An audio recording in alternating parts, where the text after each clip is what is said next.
خوبصورت اور سنہری بیانات کے لیے ایم اسد اللہ کے یوٹیوب چینل سنہری بیان آفیشیل کو سبسکرائب کریں۔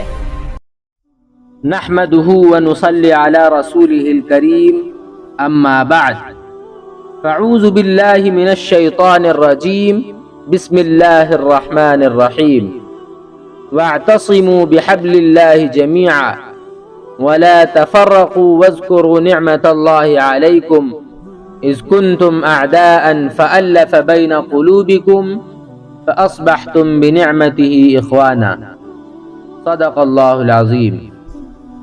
وقال النبي صلى الله عليه وسلم المسلم أخو المسلم أو كما قال عليه الصلاة والسلام۔ نفرت کی بات ہے نہ عداوت کی بات ہے، میرے زباں پہ صرف محبت کی بات ہے۔ اس دور انتشار میں آپس کی دشمنی سوچو جو غور سے تو قیامت کی بات ہے۔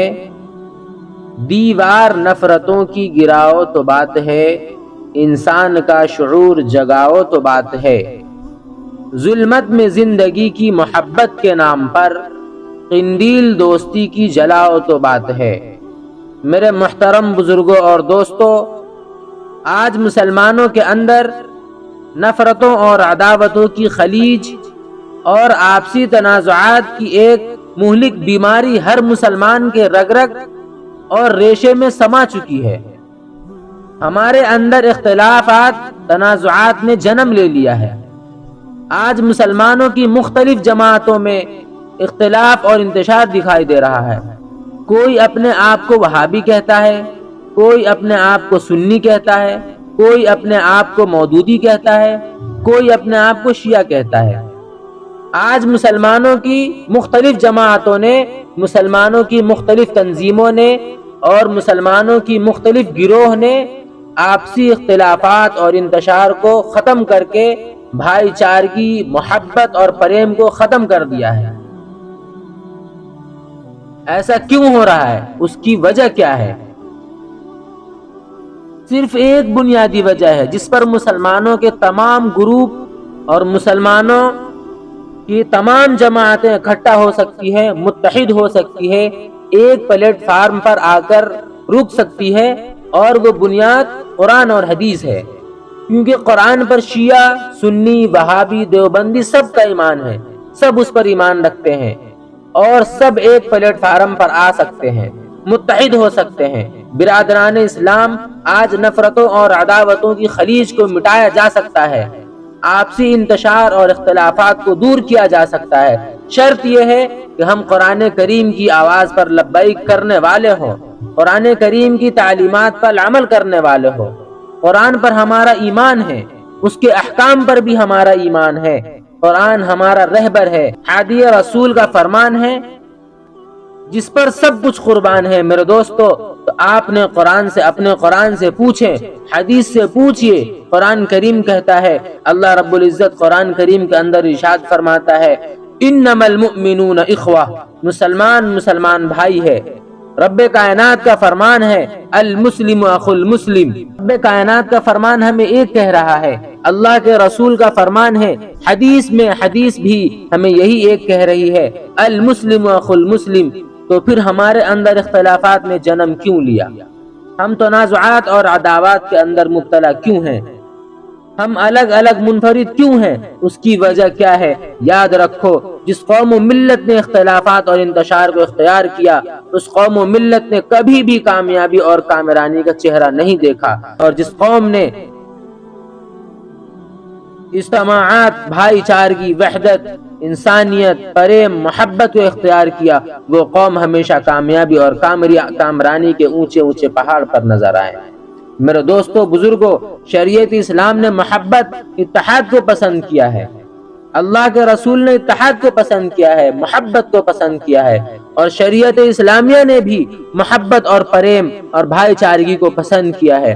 ملت اسلامیہ کے نوجوانوں، یہ آپسی مناظرہ بازی ہے،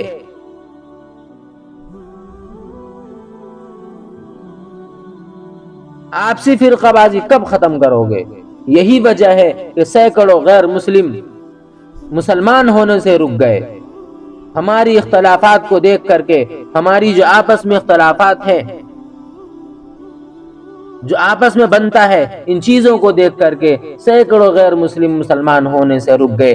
ڈاکٹر امبیڈکر جو ہریجنوں اور ہندو پسماندہ ذاتوں کے سب سے مقبول رہنما تھے، ہندوستان کی پوری ہریجنوں آبادی کے ساتھ اسلام قبول کرنے کی خواہش مند تھے، پر جب گاندھی جی کو پتہ چلا تو انہوں نے ڈاکٹر امبیڈکر سے پوچھا کہ آپ کس اسلام کو قبول کرنا چاہتے ہو؟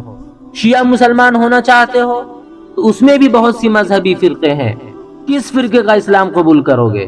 سنی مسلمان ہونا چاہتے ہو تو اس میں بھی بہت سی فرقے ہیں، مذہبی فرقے ہیں، کس فرقے کا اسلام قبول کرو گے؟ کوئی وہابی ہے، کوئی دیوبندی ہے، کوئی شیعہ ہے، کوئی مودودی ہے، کوئی بریلوی ہے، اور ان میں آپس میں ایسی نفرت ہے کہ ایک دوسرے کو داخل اسلام نہیں مانتے، وہ ایک دوسرے سے سلام کرنا تک گوارا نہیں کرتے، ایک دوسرے کے یہاں آنا جانا نہیں کرتے، ایک دوسرے کو دیکھنا پسند نہیں کرتے، اتنی نفرت ہے۔ ڈاکٹر امبیڈکر نے اس گفتگو کے بعد اپنا ارادہ تبدیل کر دیا اور کہا، میں تو سوچتا تھا کہ اسلام کے اندر ذات پات نہیں ہوتی، اور میں اسلام کو سب سے اچھا مذہب سمجھتا تھا۔ میرے نوجوانوں، یہ وہ غیرت کی داستان ہے جس کی سیاہی ابھی تک تاریخ کے صفحات میں خشک نہیں ہوتی۔ اے لا الہ کے وارث، باقی نہیں ہے تجھ میں گفتار دل برانہ، کردار قاہرانہ، تیری نگاہ سے دل سینوں میں کانپتے ہیں، کھویا گیا ہے جس کا جذبہ قلندرانہ۔ میرے بھائیوں، بزرگوں، دوستوں، یہ سب ہمارے ہی نفرتوں اور عداوتوں کی وجہ سے ہو رہا ہے۔ ابھی بھی وقت ہے میرے بھائیوں، ایک پلیٹ فارم پر آ جاؤ، متحد ہو جاؤ، ورنہ یاد رکھو گاجر مولی کی طرح کاٹ دیے جاؤ گے۔ جہاں جاؤ گے ظلم و ستم کی چکی میں پیس دیے جاؤ گے، جہاں جاؤ گے تمہارا کوئی پرسان حال نہیں ہوگا۔ ماحول بہت زیادہ خراب ہے مسلمانوں کا گھروں سے نکلنا مشکل ہو گیا ہے، اپنی جان چھوڑو ایمان بچانا مشکل ہو گیا ہے، ایسا دور آ گیا ہے۔ اس لیے میں کہتا ہوں، اس ناچیز کی بات کو ذہن کی، دماغ کی کھڑکی کو کھول کر دل کی تختی پر دستیاب کر لیجئے کہ اب بھی متحد ہو جاؤ، ایک پلیٹ فارم پر آ جاؤ، ورنہ کوئی تمہارا پرسان حال نہیں ہوگا۔ کفن تک نصیب ہو جائے تو بہت بڑی بات ہے۔ آج کا مسلمان ظلم و ستم کی چکی میں پس رہا ہے، اس کی وجہ یہی ہے کہ ہم آپسی پھوٹ اور آپسی حسد کی وجہ سے ایک دوسرے کا احترام کرنا چھوڑ دیا، ایک دوسرے سے ملنا جلنا چھوڑ دیا، ایک دوسرے کا اکرام کرنا چھوڑ دیا۔ میرے بھائیوں، بہنوں، دوستوں، بزرگوں، حدیث کے اندر غور کرو۔